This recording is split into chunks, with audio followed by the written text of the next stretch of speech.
Bonsoir Honorable. Bonsoir, comment allez-vous? Merci bien. Merci d'accepter de venir. Merci, c'est à moi de vous remercier. Vous devez être en congé en ce moment. Non, apparemment oui, mais en réalité non. Vous préparez déjà la LFR. D'accord. Oui. Mesdames, Messieurs, bonsoir. Notre société est-elle condamnée à vivre sous tension? Le jeu de relais entre grogne sociale et manifestations politiques favorise-t-il réellement la réalisation de nos rêves de développement rapide? La crise actuelle née du réajustement du prix du carburant à la pompe pousse à la réflexion. Dans l'entretien de Coloma de ce soir, nous recevons pour vous le président du groupe parlementaire de la majorité présidentielle. Amadou Damaro Camara est notre invité.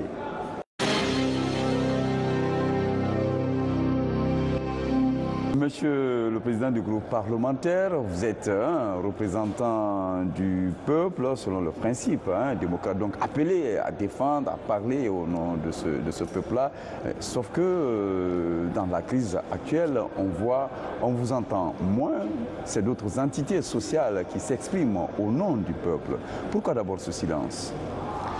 Nous agissons en amont. Nous agissons quand nous avons la loi des finances initiale que nous devons voter. Nous discutons avec le gouvernement. Premièrement, pendant le débat d'orientation budgétaire, pour qu'on s'assure de l'orientation des crédits vers les secteurs de l'économie, les secteurs sociaux. Ensuite, pendant la discussion, on s'assure également que les crédits seront bien utilisés, que toutes les ressources sont mobilisées vers le trésor public. Il est vrai que nous sommes un pays... ça c'est pour le contrôle de l'action gouvernementale. C'est ça, le contrôle de l'action gouvernementale. Nous faisons les lois et nous contrôlons l'action gouvernementale. Mais la réalité est que nous sommes un pays pauvre, on a beaucoup plus de besoins que de ressources. Donc tout ce que nous avons est en deçà de nos besoins. Mais vous savez, si nous mettons cette crise, que j'ose mettre entre guillemets dans un contexte, la légitimité de ces revendications reviendrait, à mon sens, beaucoup plus aux syndicats. Nous avons des syndicalistes qui ont consacré toute leur vie à la défense de l'intérêt des travailleurs. Ils ne sont pas là pour se faire une place, outre que celle qu'ils ont déjà pour défendre les choses. Ensuite, nous avons ce que je peux appeler des nouveaux venus, qui parlent au nom du peuple, et parfois ils vont même à l'encontre du chef de l'État qui, qu'on ne se trompe pas, est le seul auquel le peuple a donné la légitimité de parler au nom du peuple des Guinéens. Donc cette personne, cette personnalité ne peut pas ne pas aimer ce peuple qui lui a donné le mandat de parler en son nom. Et si, d'ailleurs, ces augmentations, j'ai aimé que vous dites réajustement, c'est vraiment un réajustement qui n'est même pas complet, aurait dû intervenir au moins il y a un an. C'est par le même souci du chef de l'État pour dire ce serait difficile pour mon peuple que nous avons attendu jusque maintenant et qui a accepté de subventionner à hauteur de plus de 100 milliards par mois. Il y a un an, c'est-à-dire, vous voulez dire pendant les débats parlementaires, avant d'adopter le budget, parce que dans la loi des finances, la loi budgétaire, je pense, il y a une ligne consacrée à cette taxe-là que vous avez adoptée, où vous obligez l'État à mobiliser 703 milliards. De mettre en veilleuse. Nous avons demandé au gouvernement d'assouplir le cordon douanier pour les produits de première nécessité, à savoir le riz. Nous avons détaxé l'huile, nous avons détaxé la farine, nous avons la fameuse TVA de 18% qui était passée à 20%. Non seulement on est revenu à 18%, mais pour ces produits de première nécessité, on est revenu à 0%. Ça, c'était déjà pendant la loi des finances. C'est pour dire que des mesures d'accompagnement étaient d'ailleurs en place. C'est pourquoi nous avons pu relativement tenir jusque-là. Mais ce que je veux dire, c'est que... Mais les taxes sur les produits pétroliers étaient maintenues. Non, les taxes sur les produits pétroliers, il ne faut pas qu'on s'y trompe. Ces 2000 francs ajoutés ne sont pas des taxes supplémentaires, ne sont pas des gains supplémentaires pour le fisc. Ça vient en diminution du poids des subventions sur le gouvernement. Si nous payons 100 milliards par mois, avec ces 2000 francs, peut-être que nous payerons 70 milliards. C'est tout ce que ça fait. Ça n'enlève pas du tout la subvention.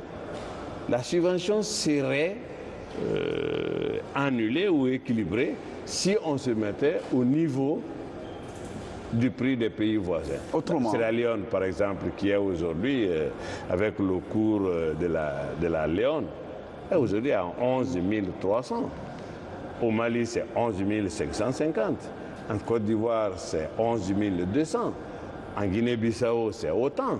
C'est seulement la Guinée qui est à 10 000. Et déjà, pour 10 000, on croit qu'on ne peut pas le tenir. Ce qui est un piège. On a vu juste la Sierra Leone venir 13 jours après la Guinée, parce que la Guinée se plaignait déjà de fournir ses voisins.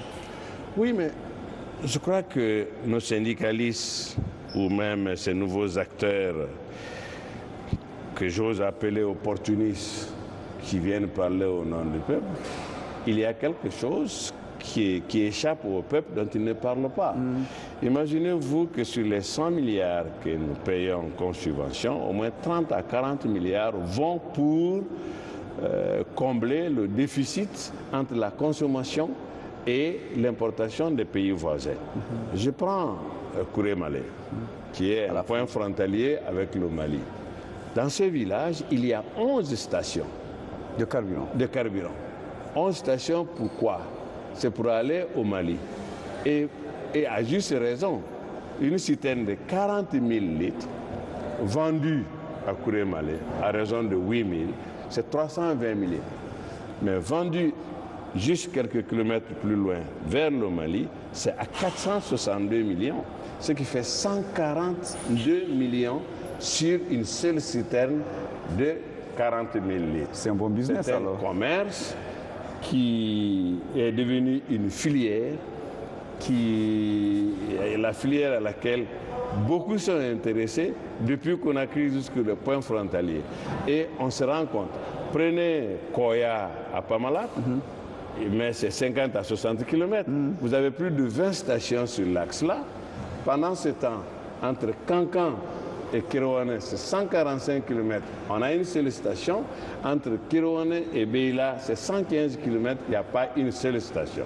Donc ce n'est pas une bonne cartographie pour alléger la souffrance des populations, mais ça va dans le sens des points frontaliers où on y fait de l'argent. Donc c'est ce lobby-là aujourd'hui même qui, oui, l'argent public qui sert à aller dans les poches d'un certain nombre de Guinéens qui aujourd'hui crient comme s'ils étaient soucieux en fait du sort des populations, mais ils sont en train de prendre l'argent à ces populations pour les envoyer ailleurs. On va me rétorquer, oui, mais c'est du devoir de l'État de contrôler ses frontières. Aucun pays comme la Guinée, ni la Guinée, ni aucun pays comme la Guinée n'a les moyens et la possibilité de contrôler fermement la porosité de ses frontières. Et pourquoi d'ailleurs de nouveaux investissements dans ce secteur? Interdire même les importations de carburant au nom des lois de la CEDEAO. Non, mais le problème c'est que c'est pratiquement l'État qui importe ici, qui importe et qui distribue aux grossistes. Avec ces explications-là, on comprend que vous comprenez la nécessité de la mesure gouvernementale aujourd'hui. Mais absolument. C'est-à-dire que quand nous voulons même parler ce que je peux appeler le français facile, le pétrole c'est une marchandise comme n'importe quelle autre marchandise.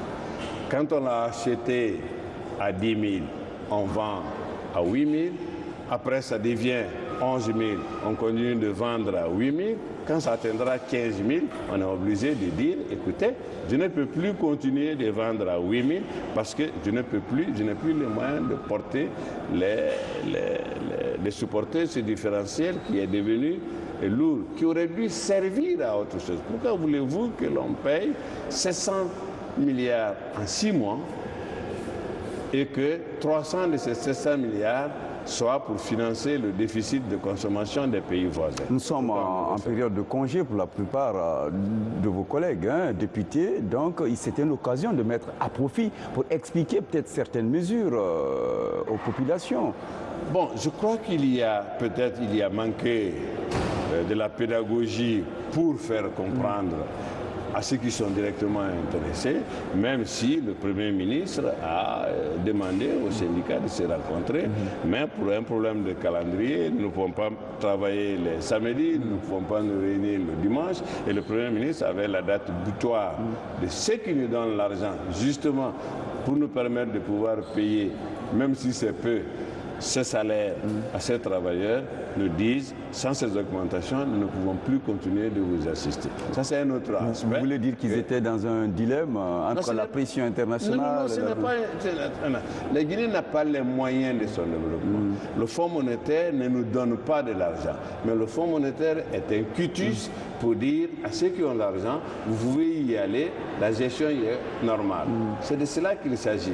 Et si on n'a pas ce cutus, nous ne pouvons pas... Aujourd'hui, comme vous avez la légitimité de représenter ce peuple-là, de défendre ses biens, de parler en son nom, est-ce que vous avez une offre de médiation dans la crise actuelle? Non, je crois que des personnalités de bonne volonté et de bonne foi s'y sont impliquées déjà. Mais moi, je crois que le syndicat, le rôle du syndicat, c'est toujours la négociation. Mais quand on négocie parmi les possibles. On ne peut pas négocier l'impossible. Donc les possibles existent. Mais qu'on vienne autour de la table, nous allons bientôt, par exemple, à la loi de finances rectificative à partir du 12 août, il n'y a pas de raison qu'on ne se retrouve pas. Il n'y a pas beaucoup de marge, mais qu'on puisse se dire, écoutez, coupons ici pour augmenter là. C'est ça derrière les finances, c'est de mobiliser là où il y en a, vers là où il n'y en a pas, là où il y en a peu. C'est ça le rôle de tout ministre des Finances. Même si aujourd'hui... Mais vous non plus, vous n'allez pas tolérer à l'État de renoncer à certaines recettes, à ces taxes-là pour faire face aux questions de développement. Nous n'assumons pas ça. Ce n'est pas à nous de tolérer ou de ne pas tolérer. Il revient au gouvernement. L'État, c'est vous et moi. L'État, c'est tout le monde. Le gouvernement n'est qu'une partie de cet État, même ceux qui croient que le gouvernement, c'est l'État. Il revient au gouvernement de gérer. Le gouvernement a plus d'informations que vous et moi. Le gouvernement qui a le fardeau de la décision, qui assume les conséquences de sa décision. Nous sommes là, en tant que représentants du peuple, pour leur dire, écoutez, et si on essayait ça? Et il y a une pédagogie. Et de notre part, et de la part du gouvernement, pour venir nous dire, voilà ce qui est mieux pour ce pays, voilà ce qu'on peut faire. Mais la réalité est que quand la facture, quand le baril monte, la facture pétrolière est salée pour tous les pays consommateurs, y compris leur population. Nous sommes un pays qui est en train de développer la culture du consensus. Peut-être que les syndicats et les autres acteurs aussi cherchent un peu le consensus à ce niveau. Parlant de consensus, il y a la loi électorale sur la CENI qui a été adoptée récemment par l'Assemblée nationale. Mais malgré ça, il y a toujours des grincements. On pense avoir mis en place encore une CENI qui va encore nous mettre dans d'autres crises. Non, moi je ne suis pas... Je suis pour la concertation des forces sociopolitiques pour qu'on se comprenne. Mais de consensus à consensus au nom de la paix et de la stabilité, en fin de compte, on n'a ni paix, ni stabilité, ni respect de la loi. On sera obligé un jour de revenir au respect de la loi. Pour ce qui concerne la loi sur la CENI, il y a eu une voix discordante.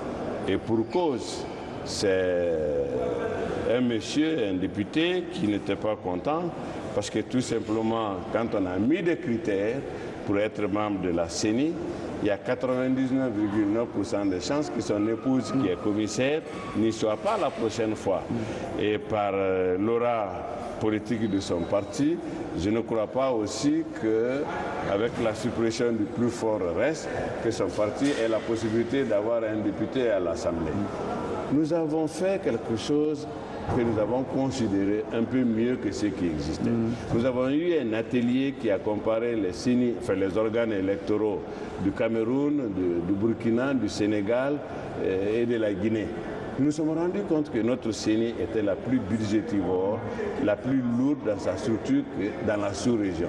Nous nous sommes rendus compte que par son déroulé électoral, que notre CENI avait le budget électoral le plus élevé de la sous-région, même ceux qui ont 2 fois notre corps électoral. Nous avons commencé par réduire le nombre de commissaires de 25 à 17. Donc le nombre de partis de 20 à 14. Pourquoi? On dit non, on aurait dû faire une CENI technique. Ça, nous le voulons bien. Mais pourquoi d'ailleurs la CENI? La CENI n'existe pas aux États-Unis, ça n'existe pas en Europe. La CENI a été créée à cause du manque de confiance entre les acteurs politiques. Jusqu'à présent, cette confiance n'étant pas rétablie, non seulement entre les acteurs politiques, mais entre les acteurs politiques et l'État, on s'est dit, vaut mieux permettre aux acteurs politiques eux-mêmes de se choisir leur propre arbitre. C'est pourquoi nous avons continué de faire représenter les partis dans les élections. La société civile nous a dit, et nous, oui monsieur, vous êtes des Guinéens, vous avez votre mot à dire, mais dans notre constitution que nous avons, il n'est permis qu'aux partis politiques de présenter des candidats aux élections majeures, des législatives et des présidentielles. Donc, nous laissons à ces acteurs de choisir leur arbitre. Par ailleurs, nous nous sommes dit, on ne peut pas comprendre qu'à chaque élection, qu'on soit en train d'acheter les mêmes choses, même des biens qui ont une durabilité de dizaines d'années. Les urnes. Pourquoi les mêmes urnes ne peuvent pas être utilisées d'une élection à une autre? Pourquoi des isoloirs? Pourquoi des groupes électrogènes? Pourquoi des engins ne peuvent pas être utilisés d'une élection à une autre? Nous avons coupé ça du budget de la CENI, dans le garant dans le budget électoral, mais acheté par l'État et fourni après les élections, que les structures de l'État puissent garder ce matériel. Donc pour vous, cette nouvelle CENI encore très politisée là, peut nous permettre à l'abri de contentieux électoraux, ce qu'on vient de vivre, qui n'est même pas encore fini. Nous avons eu ce souci, premièrement, ne sera plus membre de la CENI qui le veut. Il faut que vous ayez une véritable assise populaire pour avoir vos représentants là-bas. Deuxièmement, il faut que vous ayez au moins le niveau licence pour être désormais là-bas. Et ensuite... niveau licence, c'est pas trop bas? Bon, au moins, je dis. Ok. On a dit au moins pour être là-bas. Et voici des critères que nous avons mis. Il faut avoir participé à des élections nationales, présidentielles ou législatives pour être membre, etc. D'accord. Nous sommes encore sur les cas de contentieux électoraux nés du 4 février. Vous avez entendu à l'issue du comité de suivi la dernière session, le ministre de l'administration du territoire a décidé de passer à la vitesse supérieure, c'est-à-dire en procédant à l'installation des élus, des conseillers, là où il n'y a pas de problème. Nous l'avons réclamé depuis le premier jour. Mais l'opposition n'est pas pour. Oui, mais c'est ça le problème de consensus dont vous venez de parler. La loi est claire là-dessus. Quand il y a eu des élections dans une circonscription et qu'il n'y a pas de contentieux ou que les contentieux aient été évacués par l'instance qui doit le faire, il ne reste qu'à installer les élus. C'est ça la loi. Ne pas les installer, donc, est une violation de la loi. Et nous nous sommes élevés, nous, majorité, groupe parlementaire, nous avons dit à l'État qu'il y a une mauvaise foi de l'opposition et l'immobilisme de l'État, et que c'était inacceptable. Alors que le ministre de l'administration du territoire se soit décidé finalement à installer, il aurait dû installer les 342, mais s'il s'est décidé à installer au moins les 330, nous avons salué la décision. Nous allons rester dans la réflexion. Les résultats du baccalauréat viennent d'être rendus publics. C'est des résultats difficiles à accepter, bon, parce que la réalité elle-même, elle est dure. Les résultats ont montré un faible niveau de réussite, 26%. Mais il y a à Guinée où c'est encore plus catastrophique. Certains interprètent cela comme étant les conséquences des différentes manifestations politiques que le pays souvent a observées. Est-ce qu'il n'est pas arrivé le temps de la réflexion pour vous, les acteurs politiques? Je vais vous surprendre peut-être. Moi, j'aurais même accepté et voté pour une année blanche en Guinée, juste pour réfléchir à ce que nous faisons de notre éducation. Allez-y sur le net. Mais est-ce que l'éducation n'est pas aussi la conséquence des perturbations? Mais ce que j'ai dit, ce n'est qu'une conséquence. Mais il y a le corps même, il y a l'essence même de l'éducation, de notre système éducatif, qui est malade. Ce n'est même pas le fait d'un régime, mais c'est un résultat de plusieurs années. Imaginez-vous, allez-y sur le net, demandez en Afrique les 200 meilleures universités d'Afrique. Il n'y a pas une seule qui soit guinéenne. Ça, c'est inquiétant. Ça suffit pour dire qu'est-ce que nous sommes en train de faire. On en a dans les pays voisins. On a peut-être 5 ou 6 ou une dizaine au Ghana. On a 2 ou 3 au Sénégal. Il n'y a pas une seule en Guinée. Pas une seule université parmi les 200 meilleures universités d'Afrique. Même pas du monde, mais d'Afrique seulement. Je suis dans un État aux États-Unis qui, par hasard, a la même superficie et les mêmes populations que la Guinée, l'État de Georgie. Il y a 45 instituts supérieurs dans tout cet État. À Conakry seulement, nous en avons à peu près une soixantaine d'instituts supérieurs qui ne sont représentés que par 1 ou 2 bâtiments et qui s'appellent gracieusement université, pompeusement université. Et quand les licenciés sortent, demandez-leur de vous écrire une lettre. Et c'est les licenciés-là que vous acceptez pour la CENI. Et encore, on a créé une dictée, on a volontairement mis 20 fautes dans la dictée. On a appelé 700 enseignants du primaire pour pouvoir détecter les fautes. 75% n'ont pas pu détecter les 20 fautes. Et 25% de ces 115% ont augmenté le nombre de fautes. C'est pour dire que, imaginez-vous ce que ça peut. Mais si vous avez déjà fait ce constat-là, est-ce que ce n'est pas une chance pour la Guinée? Mais c'est ce que j'ai dit, que je voterai même à ce que la Guinée ait une année blanche pour pouvoir réfléchir sur le système éducatif. Mais on ne peut réfléchir que quand il y a la stabilité. Souvent, il y a ces perturbations-là qui sont... Écoutez, quand on croit que souvent, en déstabilisant, c'est la façon, c'est la voie pour arriver au pouvoir. On risque d'arriver au pouvoir quand on n'a pas de pays ou quand on n'a pas à qui s'adresser. Parce qu'à un moment donné, on a besoin du niveau, ne serait-ce que pour se faire comprendre. Un dernier mot, oui. Comment sortir de ce cercle-là de perturbation, vraiment pour garantir notre avenir à nous tous? Le respect de la loi et de la loi. Merci, Monsieur le Président du groupe parlementaire de la majorité présidentielle. Merci. Merci vraiment. Nous vous donnons rendez-vous la semaine prochaine avec un nouvel invité. Merci.